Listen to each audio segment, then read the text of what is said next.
पाहत आहात mid day Marathi news channel. चला सत्य बघूया।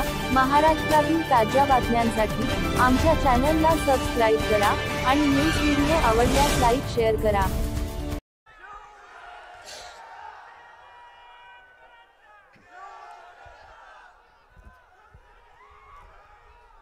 जमलेल्या माझ्या तमाम हिंदू बांधवांनो, भगिनींनो आणि मातांनो,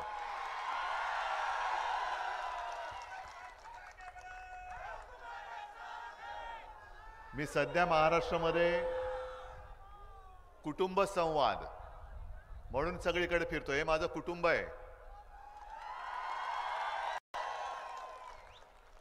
आणि याची सुरुवात मी कल्याणपासून केली। कल्याणमध्ये जेव्हा मी शाखा भेटी सुरुवात केल्या, शाखा भेटी कसल्या त्या माझ्या छोट्या सभात झाल्या। मुंबईमध्ये सुद्धा 2 दिवसापूर्वी पाहिलं तुम्ही, नुसतं शाखेमध्ये भेट द्यायला गेलो तर तुडुंब रस्ते भरून जातात। एक 4 दिवसापूर्वी धाराशिवमध्ये होतो। धाराशिवमध्ये सुद्धा हेच चित्र, जिथे जिथे जातोय तिथे सगळीकडे गर्दीच गर्दी उसळते। आणि मला शिवसेना प्रमुखांच्या एका सभेची आठवण आली। वाशिममध्येच भर दुपारची सभा होती, मला वाटतं तेव्हा आपलं युती सरकार होतं।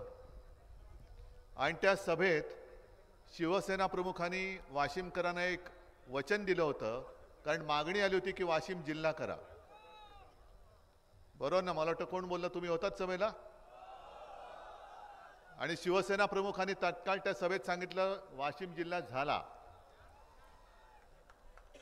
सरकार आपलं होतं, तातडीने सगळ्या गोष्टी झाल्या आणि वाशिम जिल्ह्याची निर्मिती झाली।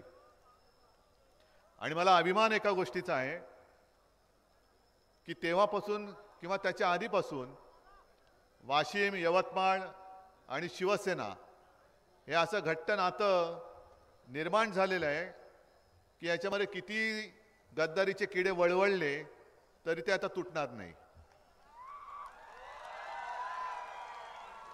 आता अंबादास तुम्ही बोलत होतात, तुम्ही बाजीप्रभू देशपांडेंचं नाव घेतलं, खंडूजींचं नाव घेतलं।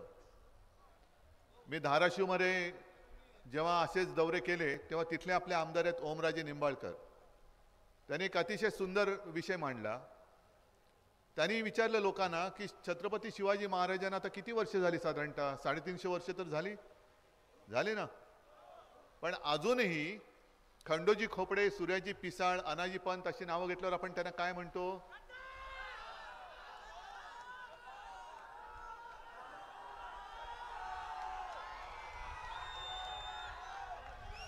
म्हणजेच काय की खंडोजी खोपडे, सूर्याजी पिसाळ यांच्या कपाळावरचा गद्दारीचा शिक्का 300-400 वर्ष झाली तरी पुसला जाऊ शकत नाही। तरी ह्या गद्दारांचा किती जन्म घेतले तरी पुसला तो जाणार नाहीये।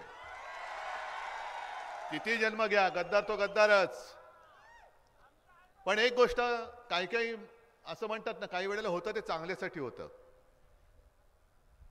नाहीतर एक आपलं डबकं साचतं, त्याच्यामध्ये नवीन पाणीच येत नाही, मग डास होतात, शेवाळे होतं।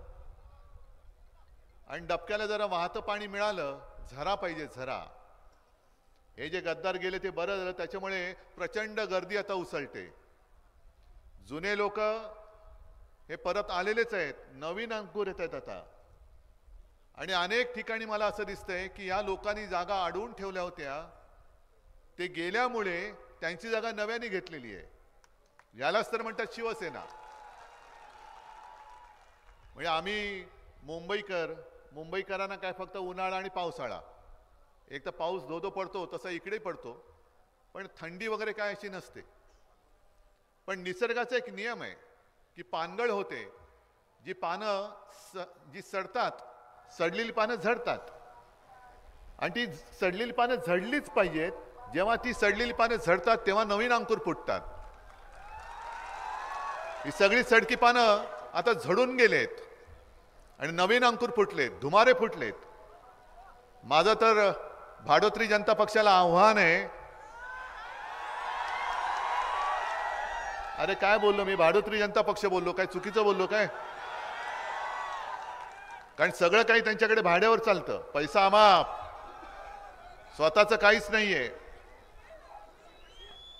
आणि नवीन नवीन योजना आणतायत. म्हणजे मी आता मुद्दामून कोणाचं नाव घेत नाही, पण आणखीन एक योजना कदाचित त्यांनी आणली असेल, भ्रष्टाचार अभय योजना, भ्रष्टाचारी अभय योजना. आणि तुमच्यापैकी काही जणांना फोन आले असतील की दादा तुमचं नाव अमुक अमुक आहे का, बरोबर ना? मग आम्ही भाजपच्या कार्यालयातून बोलतोय, तुम्हाला प्रधानमंत्री अमुक अमुक योजना या अंतर्गत लाभ मिळालाय का, असे फोन येतात ना.